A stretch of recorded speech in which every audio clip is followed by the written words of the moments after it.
Bismillah. Assalamualaikum warahmatullahi wabarakatuh. Alhamdulillahi rabbil alamin. Wa asyhadu an la ilaha illallah wahdahu la syarika lah. Wa asyhadu anna Muhammadan abduhu wa rasuluh. Salawatu rabbi wa salamuhu alaihi. Allahumma la sahla illa ma ja'altahu sahla, wa anta taj'alul hazna idza syi'ta sahla. Allahumma la ilma lana illa ma 'allamtana innaka antal alimul hakim. Allahumma 'allimna ma yanfa'una wanfa'na bima 'allamtana wa zidna ilma. Amma ba'd. Sebagaimana yang kita ketahui bahwasannya hati adalah raja bagi anggota tubuh kita. Karena hampir semua aktivitas yang kita jalani itu berasal dari hati. Bahkan Nabi Muhammad SAW pernah bersabda, "At-taqwa hahuna," wa yushiru ila sadrihi thalatha marrat. Nabi Muhammad SAW mengatakan, takwa itu ada di dalam hati. Kemudian beliau SAW menunjuk ke dadanya sebanyak 3 kali.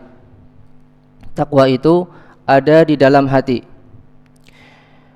Namun jika ada yang berkata, jika takwa ada di dalam hati, apakah kita masih perlu sholat, zakat, puasa, haji, dan yang lainnya? Jawabannya adalah tentu. Kenapa? Karena Nabi Muhammad SAW juga pernah bersabda, "Idza salahat salahal jasadu kulluh wa idza fasadat fasadal jasadu kulluh." Jika hati itu baik, maka baik pula seluruh tubuhnya.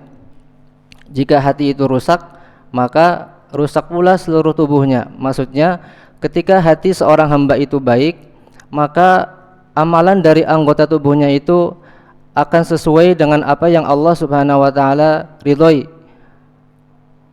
Dan apabila hati itu rusak, maka seorang hamba tidak akan beramal dengan apa yang Allah Subhanahu wa taala ridhoi. Dan di antara amalan hati adalah tawakal dan juga yakin kepada Allah Subhanahu wa taala. Diriwayatkan oleh sahabat Umar radhiyallahu anhu, beliau berkata, Rasulullah sallallahu alaihi wasallam bersabda, "Lau annakum tatawakkaluna 'ala Allahi haqqa tawakkulih, la razaqakum kama yarzuqut tayr taghdu himasa wa tarawhu bitana." Rasulullah sallallahu alaihi wasallam bersabda, jika seandainya kalian bertawakal kepada Allah Subhanahu wa taala dengan tawakal yang sebenar-benarnya, maka Allah Subhanahu wa taala akan memberikan rezeki kepada kalian sebagaimana Allah Subhanahu wa taala memberikan rezeki kepada seekor burung. Yang mana seekor burung itu ketika dia pagi hari, dia pergi dalam keadaan lapar dan juga dia pulang dalam keadaan kenyang. Hadis ini diriwayatkan oleh Imam At-Tirmidzi rahimahullah. An Umar radhiyallahu anhu, dari sahabat Umar radhiyallahu anhu. Nama beliau adalah Umar ibn al-Khattab al-Adawi al-Qurashi. Umar ibn al-Khattab al-Adawi al-Qurashi. Beliau memiliki kunyah Abu Hafs. Kunyah Umar bin Khattab adalah Abu Hafs. Dan julukan beliau adalah Al-Faruq. Al-Faruq, pembeda. Beliau adalah khalifah kedua dari Khulafaur Rasyidin setelah Nabi Muhammad SAW. Dan beliau juga merupakan sesepuh dari sahabat Nabi Muhammad SAW. Umar bin Khattab radhiyallahu anhu merupakan salah satu sahabat yang merupakan sahabat yang Rasulullah SAW janjikan untuk masuk ke dalam surga. Beliau lahir pada tahun 40 sebelum Hijriah dan beliau wafat pada tahun 23 Hijriah pada bulan Zulhijjah.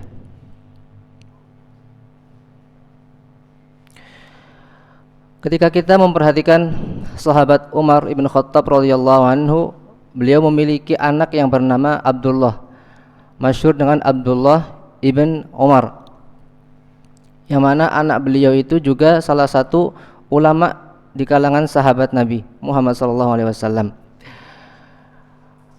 Ketika kita perhatikan bahwasanya ayahnya adalah seorang yang soleh, anaknya adalah orang yang soleh pula, kita mengingat firman Allah Subhanahu wa taala dalam surat Al-Kahfi yang sering kita baca. Wa ammal ghulamu fakana abawahu mu'minaini fakhashina ay yurhiqahuma tughyana wa kufra. Afan. Wa ammal jidaru fakana li ghulamaini yatimaini fil madinah wa kana tahtahu kanzul lahumā wa kana abuhuma salihan fa arada rabbuka ay yablugha ashuddahuma wa yastakhrija kanzahuma rahmatan min rabbik wa ma fa'altuhu an amri dzalika ta'wilu ma lam tasti' alaihi sabra. Adapun dinding yang akan roboh itu, dinding itu milik anak yatim di dalam kota tersebut, dan di bawah dinding tersebut ada harta karun, ada harta yang sangat besar yang dimiliki oleh kedua anak yatim tersebut, dan ayah dari kedua anak yatim tersebut adalah orang soleh. Wa kana abuhuma salihah fa arada rabbuka ay yablugha ashuddahuma, dan Allah Subhanahu wa taala berkehendak untuk memberikan harta tersebut kepada dua anak yatim tersebut setelah mereka baligh. Wa yastakhrija kanzahuma rahmatan mir rabbik, dan mengeluarkan simpanan tersebut sebagai rahmat dari Tuhanmu.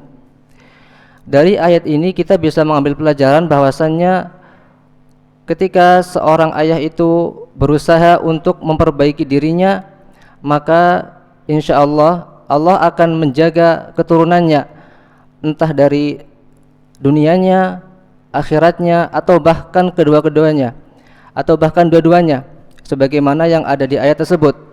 Allah jaga harta di bawah dinding tersebut, dan Allah keluarkan melalui perantara Nabi Musa dan Khidir setelah mereka baligh. Dan memang ketika kita beramal soleh, kita tidak akan pernah merugi, baik ketika kita dewasa maupun ketika kita masih muda.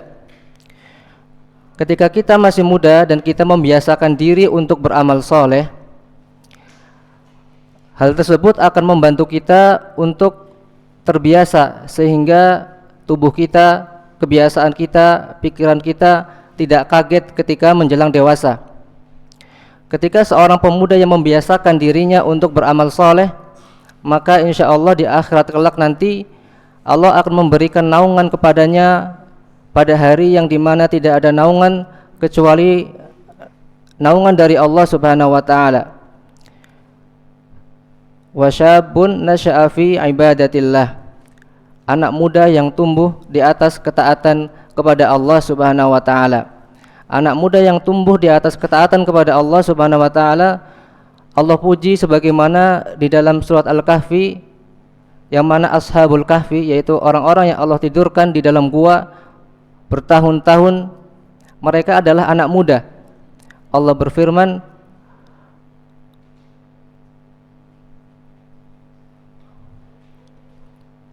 innahum kanu fityatun amanu bi rabbihim wa zidnahum huda.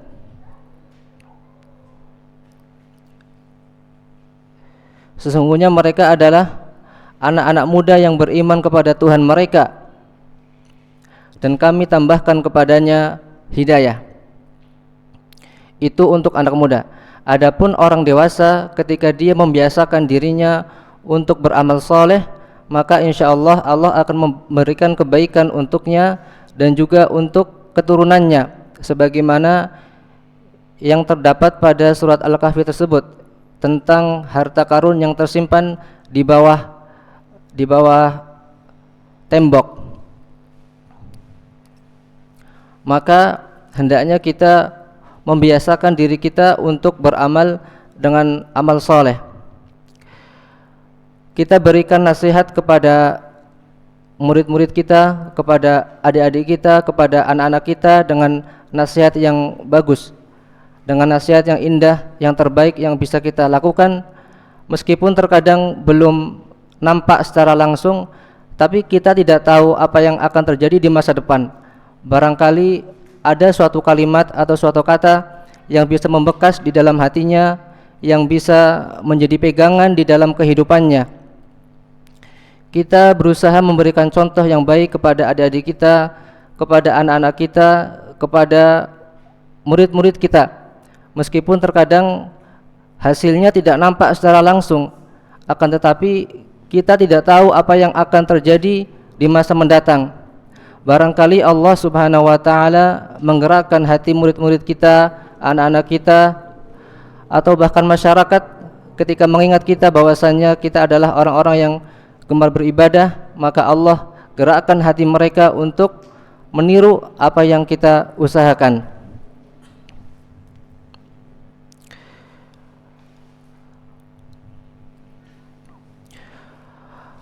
Dan diriwayatkan oleh sahabat Ibnu Mas'ud radhiyallahu anhu, sahabat Ibnu Mas'ud radhiyallahu anhu, beliau pernah salat malam, yusalli minal lail, salat malam, wa ibnuhu as-shaghir naim, dan anaknya yang kecil itu tidur di sampingnya.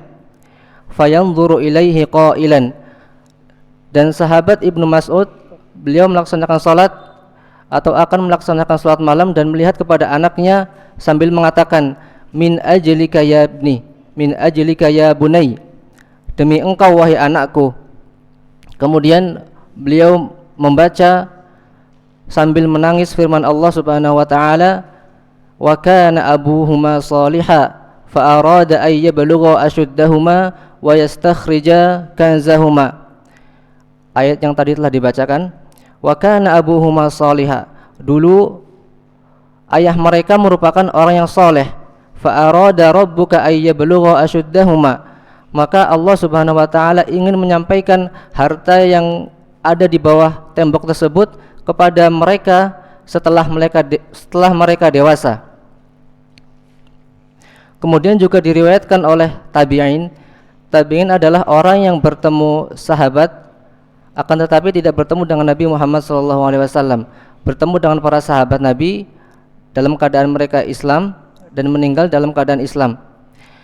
Seorang tabi'in yang bernama Sa'id ibn al-Musayyab, dia mengatakan kepada anaknya, la azidanna fi salati min ajlik, aku akan menambah salatku, aku akan membiasakan diriku untuk melaksanakan salat demi engkau anakku, demi engkau wahai anakku, raja'an an ahfadha fik, dengan harapan kepada Allah Subhanahu wa taala Allah akan menjagamu. Kemudian beliau membaca firman Allah Subhanahu wa taala, wa kana abuhuma salihah, dulu ayah mereka adalah orang-orang soleh, orang soleh. Nah,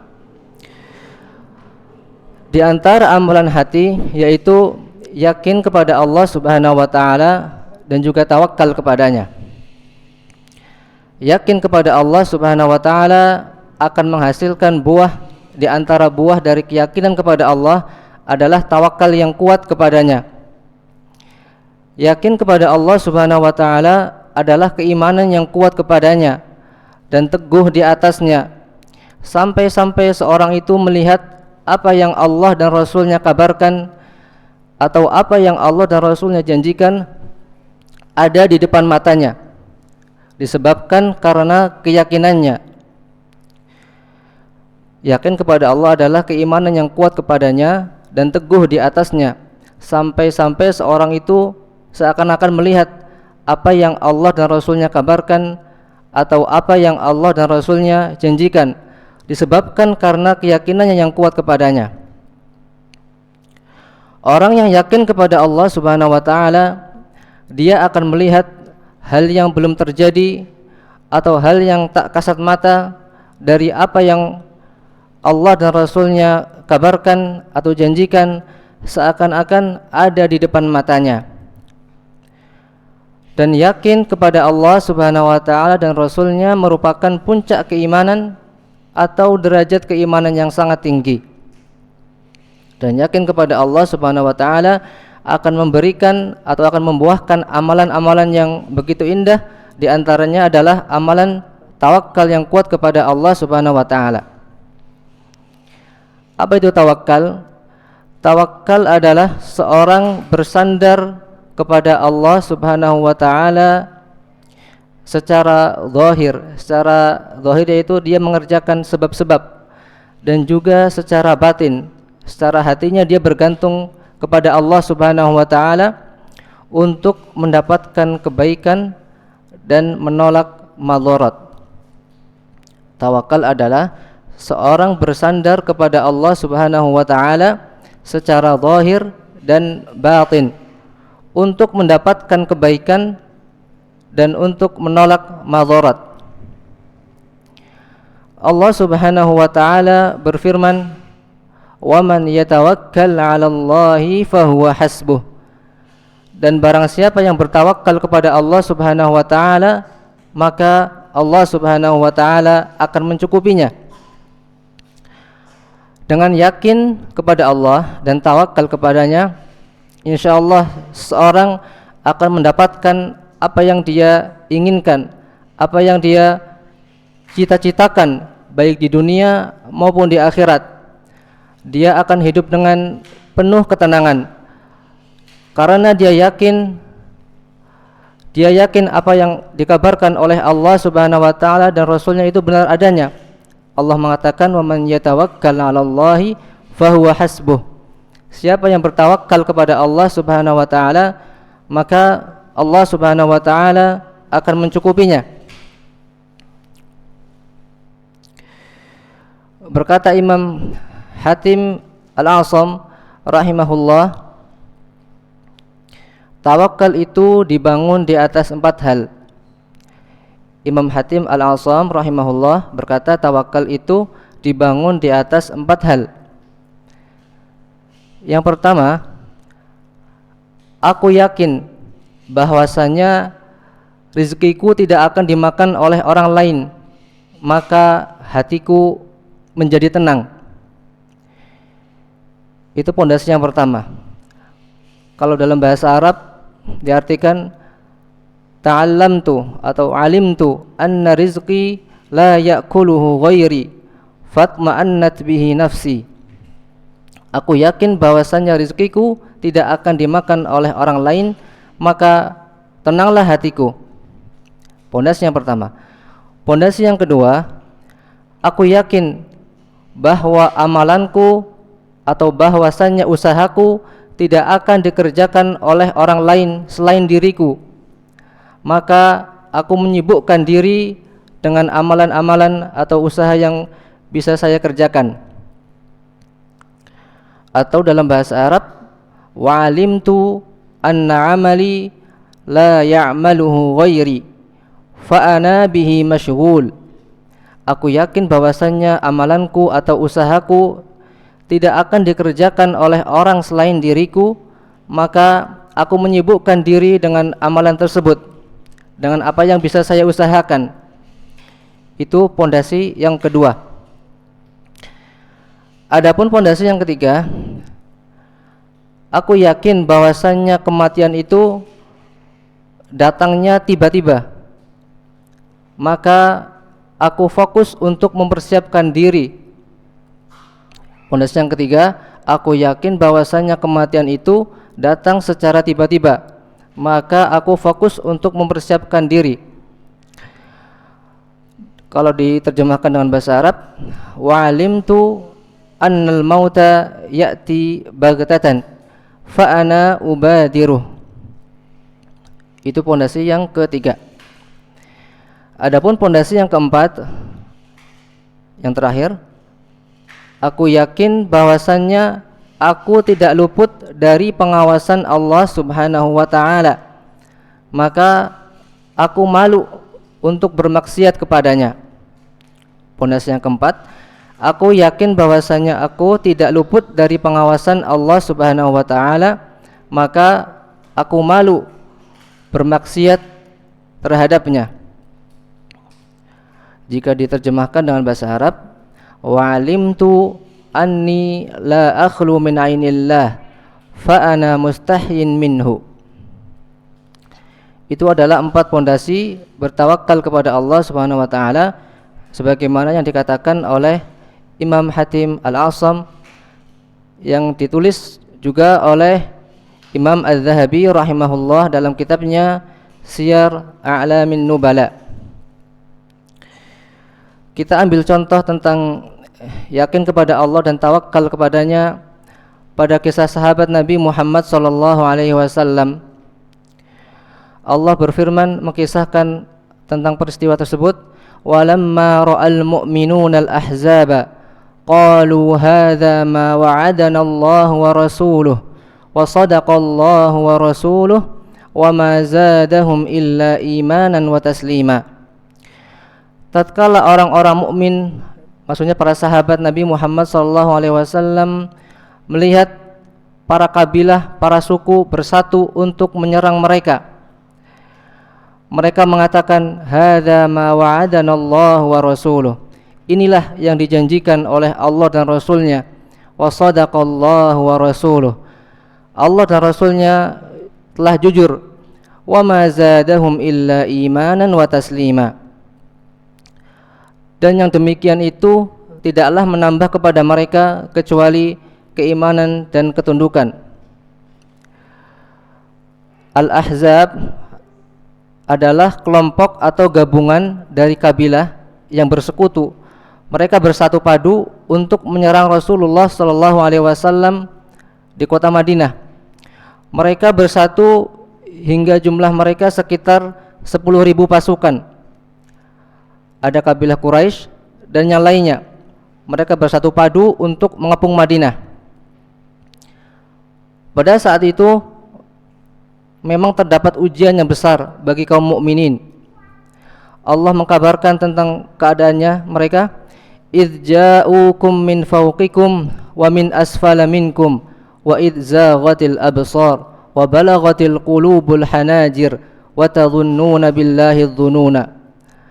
Dan tatkala para kabilah yang telah bersatu itu mendatangi kalian dari arah atas, wa min asfala minkum, dan dari arah bawah kalian, wa idz zaghatil absar, dan tatkala mata itu terbelalak saking banyaknya melihat mereka, wa balaghatil qulubul hanajir, sampai-sampai hati itu naik ke atas tenggorokan. Hati naik ke atas tenggorokan. Ketika kita merasakan malu atau canggung atau kaget, biasanya kita tidak bisa berucap karena memang tenggorokan kering atau tersedak atau yang lainnya. Lalu bagaimana dengan firman Allah yang mengatakan wa balaghatil qulubul hanajir, sampai-sampai itu hati naik ke tenggorokan saking dahsyatnya. Wa tadhunnuna billahi dhununa, dan kalian berprasangka kepada Allah Subhanahu wa taala dengan prasangka yang tidak baik. Hunalika betuliyal mu'minun wa zulzilu zilzalan syadida. Disitulah diuji orang-orang yang beriman dan mereka digoncangkan hatinya dengan goncangan yang sangat dahsyat. Pada kejadian ini, yaitu Ahzab, kabilah-kabilah yang bersatu, ada 2 golongan manusia, dan ini Allah jelaskan di dalam surat Al-Ahzab. Golongan yang pertama adalah orang-orang munafik dan orang-orang yang memiliki penyakit dalam hatinya. Maksudnya orang yang memiliki keimanan akan tetapi keimanannya lemah. Apa yang mereka katakan ketika Nabi Muhammad dikepung dari berbagai penjuru? Mereka mengatakan, wa idh yaqulul munafiqun walladzina fi qulubihim marad ma wa'adana Allah wa rasuluhu illa ghurura. Orang-orang munafik dan orang-orang yang memiliki penyakit dalam hatinya, maksudnya orang yang keimanannya lemah, ketika mereka melihat Nabi Muhammad dikepung, justru mereka mengatakan ma wa'adana Allah wa rasuluhu illa ghurura. Tidaklah Allah dan Rasulnya berjanji kepada kami melainkan hanya tipu daya. Naudzubillah. Orang-orang munafik adalah orang-orang yang menampakkan keimanan dan menyembunyikan kekafiran. Adapun orang-orang yang memiliki penyakit dalam hatinya adalah orang yang beriman, akan tetapi mereka kurang, keyakinan mereka kurang kepada Allah Subhanahu wa taala. Ketika mereka dikepung, iman mereka semakin melemah. Mereka mengatakan Allah dan Rasulnya tidaklah berjanji kepada kita, melainkan hanya tipu daya. Mereka mengatakan bagaimana Nabi Muhammad SAW akan menaklukkan Persia, akan menaklukkan Romawi, akan menaklukkan Son'a. Saat ini saja Rasulullah SAW terkepung di Madinah. Golongan yang kedua adalah orang-orang yang beriman. Allah kabarkan, walamma ra'al mu'minuna al-ahzaba qalu hadza ma wa'adana Allah wa rasuluhu wa sadaqallahu wa rasuluhu wa ma zadahum illa imanan wa taslima. Dan tatkala orang-orang mukmin itu melihat Al-Ahzab, yaitu kabilah atau suku-suku yang bersatu menyerang Nabi Muhammad SAW di Madinah, orang-orang mukmin justru mengatakan hadza ma wa'adana Allah wa rasuluh, inilah yang dijanjikan oleh Allah dan Rasulnya, wa sadaqallahu wa rasuluh, maha benar apa yang Allah firmankan dan apa yang Rasulullah SAW sabdakan, wa ma zadahum illa imanan wa taslima. Dan yang demikian tidaklah menambah kepada para sahabat kecuali keimanan, dan mereka semakin tunduk kepada Allah dan Rasulnya. Terdapat perbedaan yang besar antara dua kelompok tersebut. Mereka orang-orang yang beriman kepada Allah dan Rasulnya ketika dikepung dalam kota, dikepung dari berbagai penjuru, justru mereka yakin bahwasannya kesulitan ini ada hal indah yang akan menanti, ada pertolongan, ada jalan keluar yang akan datang. Maka mereka mengatakan inilah yang dijanjikan oleh Allah dan Rasulnya kepada kami, dan Allah dan Rasulnya maha benar. Dan mereka tentunya yakin bahwasannya Rasulullah akan menaklukkan Romawi, Persia, dan juga Yaman. Ucapan mereka hadza ma wa'adana Allah wa rasuluh wa sadaqallahu wa rasuluh, inilah yang dijanjikan kepada kami oleh Allah dan Rasulnya, dan maha benar apa yang Allah dan Rasulnya ucapkan. Para sahabat mengucapkan dengan penuh keyakinan. Oleh karena itu, seorang mukmin ketika dia merasakan kesedihan, kesempitan, kesusahan, hendaknya dia tegar, dia beriman, dia yakin atas pertolongan Allah Subhanahu wa taala akan mendatanginya. Berbeda halnya dengan orang yang memiliki keimanan yang lemah kepada Allah Subhanahu wa taala. Nauzubillah min dzalik. Terkadang ketika mereka mendapati ujian, justru mereka berprasangka buruk kepada Allah Subhanahu wa taala. Bahkan ada orang yang ketika Allah uji, justru dia mencela Allah Subhanahu wa taala. Sebagaimana firman Allah Subhanahu wa taala, "Wa minan nasi man ya'budullaha 'ala harf, fa in asabahu khairun yatma'anna bih, wa in asabathu fitnatun inqalaba 'ala wajhihi khasira ad-dunya wal akhirah, dzalika huwal khusranul mubin." Dan di antara manusia ada orang yang menyembah kepada Allah Subhanahu wa taala dalam satu keadaan saja, maksudnya ketika dia bahagia. Fa in asabahu khairun yatma'anna bih, jika dia memperoleh kebaikan, memperoleh kemudahan, maka hatinya tenang. Wa in asabathu fitnatun inqalaba 'ala wajhihi, jika dia ditimpa oleh kesusahan, kesulitan, dia berpaling dari Allah Subhanahu wa taala, khasirad dunya wal akhirah, dia telah rugi dunia maupun akhirat. Di dunia dia rugi karena dia diuji, dan di akhirat dia rugi karena dia tidak mendapatkan pahala bersabar. Dzalika huwal khusranul mubin, itu merupakan kerugian yang sangat-sangat jelas. Pada ayat-ayat di atas kita bisa menyimpulkan bahwasannya hendaknya kita takut akan tergelincirnya hati kita. Maka kita perlu meminta kepada Allah Subhanahu wa taala agar kita diberikan keteguhan hati, ketegaran hati, karena hati kita ada di tangan Allah Subhanahu wa taala. Allah bolak-balikan hati kita sesuai dengan kehendaknya. Dan di antara doa yang sering Nabi Muhammad SAW ucapkan adalah Allahumma ya muqallibal qulub tsabbit qulubana ala ta'atik, atau Allahumma ya muqallibal qulub tsabbit qalbi ala ta'atik aw ala dinik. Wahai zat yang maha membolak-balikan hati, teguhkanlah hatiku, tegarkanlah hatiku agar senantiasa berada di atas ketaatan, agar senantiasa berada di atas agamamu.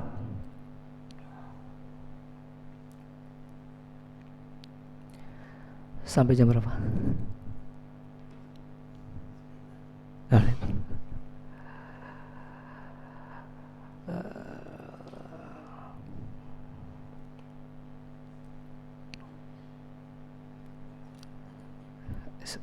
Ini kalau dilanjutkan masih panjang. Ya. Ya, ada yang bisa menyebutkan tadi Imam Hatim Al-Asam rahimahullah mengatakan tawakal itu dibangun di atas 4 hal. Ada yang bisa mengulangi?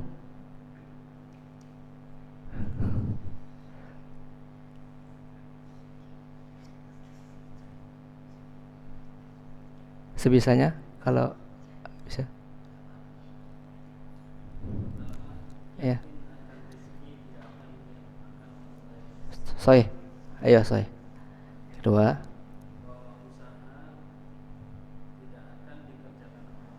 ya, sahih.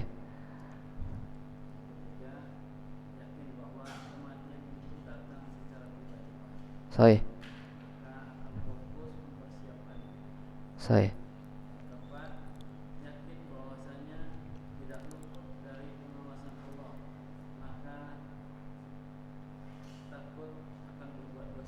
Sahih.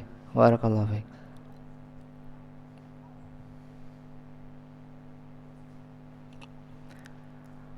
Tadi ada saya sebutkan ada sahabat Nabi yang dia sholat, kemudian anak kecilnya itu, anaknya yang masih kecil ada di sebelahnya, dia melihat anaknya dan membaca ayat Al-Quran sambil menangis, membacakan wa kana abuhuma sholiha, dahulu ayah mereka adalah orang soleh, fa arada rabbuka ay yablugha ashuddahuma wa yastakhrija kanzahuma.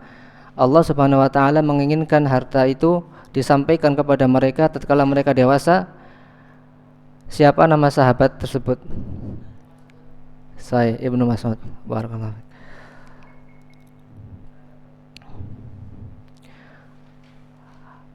Ada yang bisa mengulangi definisi dari tabi'in?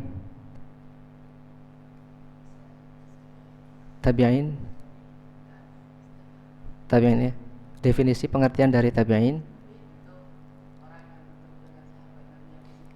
Ya, dalam keadaan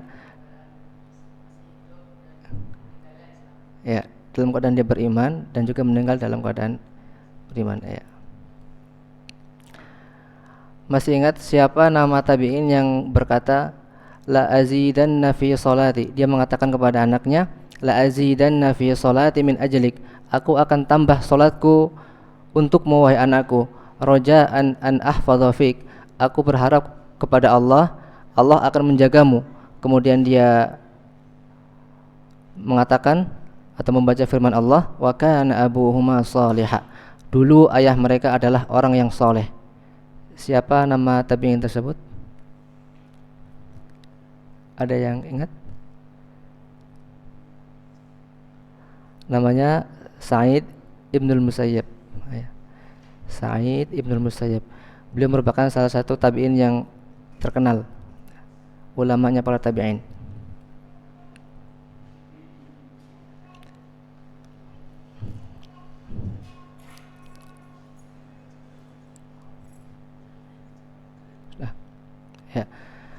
Mungkin ini yang bisa disampaikan. Semoga apa yang disampaikan bisa bermanfaat. Kita tutup dengan doa kafaratul majelis. Subhanakallahumma wa bihamdika asyhadu an la ilaha illa anta astaghfiruka wa atubu ilaik. Assalamualaikum warahmatullahi wabarakatuh.